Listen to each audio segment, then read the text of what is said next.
Hello, everyone. Today we are here with MinxLaura123. Hello. Is there anything you would like to say before we get started? Just thank you so much for doing this interview with me, and I'm a bit nervous. Well, it's very much my pleasure, and no worries. I'm sure you will do just fine. Well, thank you. We actually have three sets of questions for you today, but we will be starting off with the ASMR questions. Okay. How did you come up with your channel name? So the name of my channel is MinxLaura123. The name Laura is my name, funnily enough, and my nickname for years has been Minx, the Minx. And I tried to get Minx Laura, but someone had already had it. So randomly, I just put 123. It worked, and I never looked back. How did your persona come to be?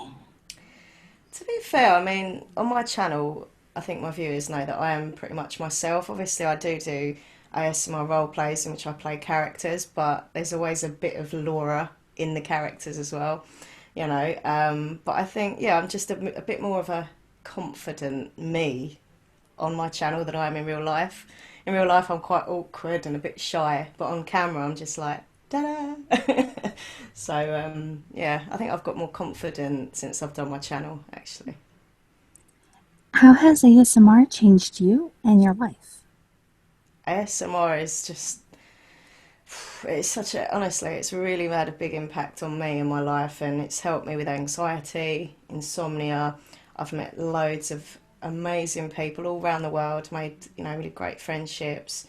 And it's just really helped give me somewhere to kind of be creative, have an outlet where I can, just be creative and, just think of videos that I want to make. And I'm very much addicted to making lots of videos because I just enjoy it so much. And yeah. How does ASMR affect you personally? It affects me in the way that, as I say, I do suffer really badly with anxiety, and it affects me in the way that it really, it really calms me down. And it's quite hard to calm me down if I'm anxious, having a panic attack. So it affects me personally in the way that I know that if I can just watch a video or listen to some sounds from a video, I'm just calm. Do you know what I mean? So that it really, really helps me so much. It's amazing. What are your personal triggers? I love anything quite girly, really. I love makeup, role plays. I love hair brushing. I love watching a role play where someone's doing my hair and makeup. That's like the ultimate. um, and I just love that kind of personal attention because sometimes I get a bit lonely, and you watch the videos and it feels like, you've got a friend, someone's talking to you and pampering you, and it's just a nice experience. So, yeah. What triggers do you enjoy using in your videos? I love to use all different things. I've used all the play foam and stuff to make all the sticky, sticky sounds. I've tapped on things to tap, tap, tap. But for me, it's always got to be that hairbrush or scissors. Actually, yeah, scissors and hairbrush. My viewers love it. The sounds of the scissors and the hairbrush, and I actually get tingles myself when I'm going snip, snip, snip, and like brushing and tapping on the brush. So yeah. Is there anything you do to get into the proper mindset before recording a video? Each video is obviously different. So if I'm a character, for example, if I'm doing a role play, I'll put sounds quite embarrassing, but I'll put my wig on, my makeup, my costume as such, and just about 10 minutes before I press record, I just kind of get into the mindset that I am that character. I want it to feel as real as possible. I don't want to just be standing there as Laura in a wig. I want to be whoever the character is I am, so it feels really real. And also, before I do a live show, I do a lot of live shows on my channel. I always listen. I always listen to a certain song just before I go on like live because it relaxes me. That sounds really weird.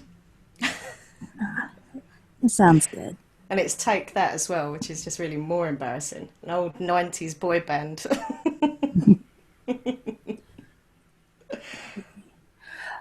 Why did you get started recording ASMR videos? It's a bit depressing, but from something bad it's come something positive. But my grandma passed away and I couldn't sleep and I was having nightmares and a lot of anxiety and depression. And I found ASMR and it helped me so much. Seriously, it helped me through a very dark time. To which I kept thinking, when I feel a bit brighter, I want to do this. I want to help other people in the way that all these artists that I'm watching are helping me. And I started making the videos, and not only was it, a healing process for me for the grieving, but it calmed me down. It gave me a purpose, gave me a hobby, and so yeah, that's the reason why I started making the channel. Really. What are some future plans for your channel? I just want to keep doing what I do. I want to.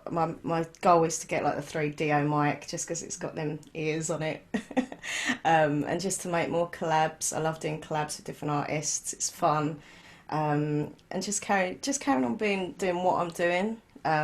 Maybe a bit more serious. Sometimes I'm a bit of a, you know, I'm funny and silly, but I suppose I want to kind of get into doing more serious ASMR videos, which I've been doing a bit lately actually, like just being more serious and chilled out and relaxed, instead of trying to be funny all the time. So yeah, just kind of going down the avenue of taking things a little bit more serious sometimes, all the time. All right, that is it for the ASMR questions. The next set is to you as an artist. Okay. When did you first get started in art? Well, I mean, as I say, this has been about probably about yeah, grandma passed, so it's about 2.5 years it's been now. I've always like watched YouTube and stuff, and I always thought, oh, how could people go on camera and talk to people and do videos and stuff? I could never do that, but once I've done it, it was like an addiction. I had to keep making videos. I loved it. So yeah, it's about 2.5 years ago now. What kind of artwork do you produce? Well, the only, as I say, I'm not as in, and I suppose yeah, I am a kind of art,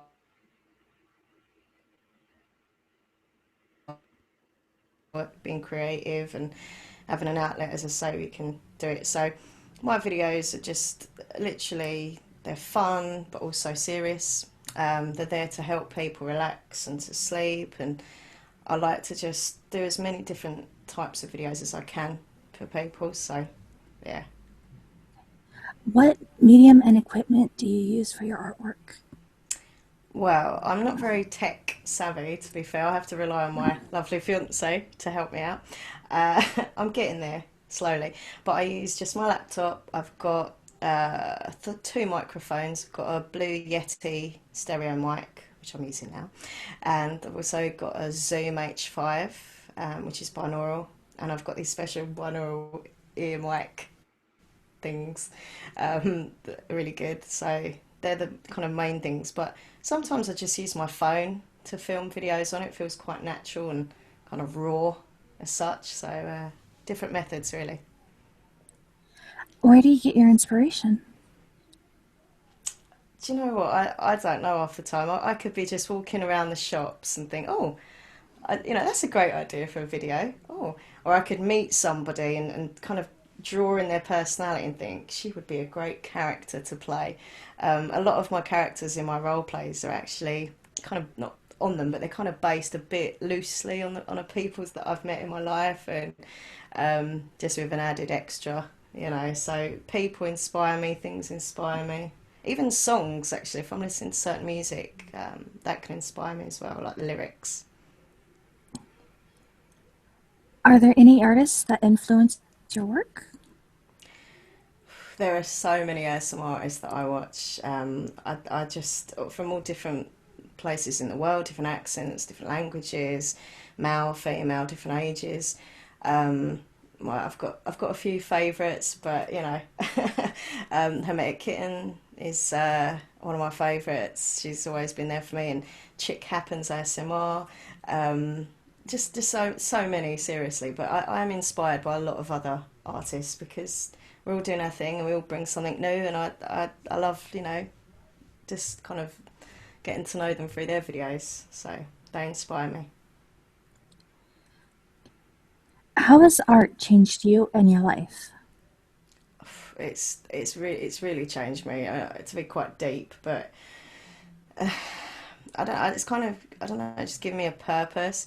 It was before. It was like I'd get up, I'd go to work, go shopping. It's very kind of normal kind of YouTube channel, and everything that comes with it has just given me like a whole new purpose, a whole new excitement in my life. I feel more confident. I'm happier. I've got more friends, and I actually enjoy making the videos. So yeah. What art project are you currently working on?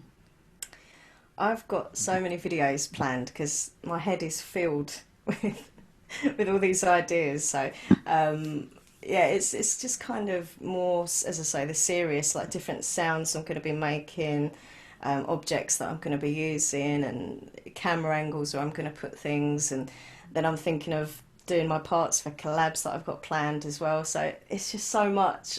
Sometimes I can't keep up with my own mind because it's just filled with ideas. That is it for the artist questions. The next set is to you as a vlogger. Okay. Why did you decide to start vlogging? So I needed a little drink there, my little blackcurrant fruit shoot.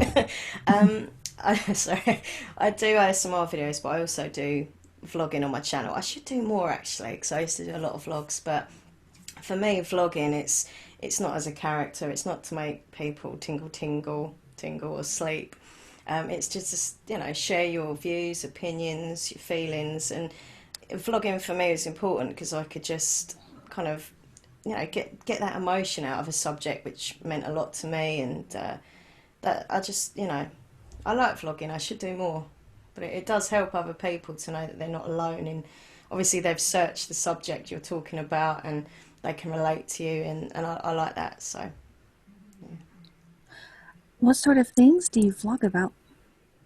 I've done, as I say, it's not been for a while, I need to do them, but I've done vlogs on depression, I've done vlogs on anxiety, I've done vlogs on bullying, I've done, I think, about weight as well. So it's quite, and also I think the most popular watched video that I did was a vlog was, oh, it's getting quite dark here, but I've had a problem in the past. Was addicted to painkillers, which is quite a kind of taboo subject, as you shouldn't be. You should be able to talk about it. And yeah, I done the vlog to help other people to say, look, you're not alone, and I've got it. And I kind of broke down in the video and cried and just opened up. But it was very therapeutic to me, and I know from the comments, the messages that I got, that it helped a lot of other people. So sometimes you've got to talk about dark stuff to get that real emotion, not just talk about silly things. How has vlogging changed you and your life? It's made me talk about subjects that in the past I probably would have kept hidden in my own head. Hence, I think my anxiety has got worse over the years, and stress and depression. But now I don't know, I'm more open to talk about subjects which could be slightly uncomfortable. No one really, likes saying, hi, I've got anxiety, or hey, I've got depression. But I think the more people do talk about it, it becomes less taboo, and I think that's a good thing, and it's made me just more open about my issues. So What is the funnest part of vlogging? definitely just getting feedback from viewers. Yeah, I love my viewers. I know everybody says that who's got a YouTube channel probably, but I actually I adore them. I answer every single comment, even the trolls, which I probably shouldn't. Uh, but my viewers are like my friends. So when I do a vlog or an ASMR video, or whatever, and I get messages and comments and feedback, that's the most rewarding. That I've helped someone or just made them happy or relaxed them or anything. So for me, that of having a whole YouTube channel is just about the feedback from my viewers because they're awesome. What is the hardest part of vlogging? Ooh, that's a good question. It's good if if you're doing vlogs about nice things like book reviews or my favourite film reviews. That's fine. But when I sat there doing the slightly more darker, emotional vlogs that it does kind of drains you. Even now, I'm getting a bit, but it does drain you. And even though it's good to talk about these subjects that affect your life, it's going to upset you as you're talking about it, or but it is worth it because even though it's upsetting at the time, you're helping others, and it is helping you in the long run by talking about stuff like that. So, Do you have any special plans coming up involving your vlogging? just I want to do more. I really do, especially talking about it now because I used to love just sitting instead of just being the character and doing this and that. I was just me, just chatting about a random subject, and I'm quite opinionated, so I definitely want to do more kind of vlogs where I'm very opinionated and just being myself really. And we are on the final question for you. I'm really nervous still, and it's nearly finished, and I'm still really nervous. What is a fun fact about yourself? I am weird. But you know what? I embrace my weirdness now because when I was younger, so in my teenage years, I always hated the fact that I was a bit weird. I was a bit different. I always liked music that nobody else liked. I always liked films that nobody else liked, and I just thought, oh, such a weirdo. My age, 36, I actually think, you know what? I embrace it. Weird is good. Who wants to be like everybody else? Always be yourself. Like what you like, and don't take any rubbish from anybody. Is there anything you would like to say before we wrap this up? Just well, thank you again to you, and just thank you to all my viewers because like I've just literally hit 21,000 subscribers, which is amazing. Very exciting for me, um, and just thank you to people for watching me and comments and messages and social media interaction. It's amazing. So, mwah, that's all. It was very much my pleasure having you on today. And to anyone who hasn't already, check the description down below for links to her channel and social media. And go and subscribe and comment and like and show love and support. Oh, thank you. And I guess that is it for now. So, bye everyone. Bye bye.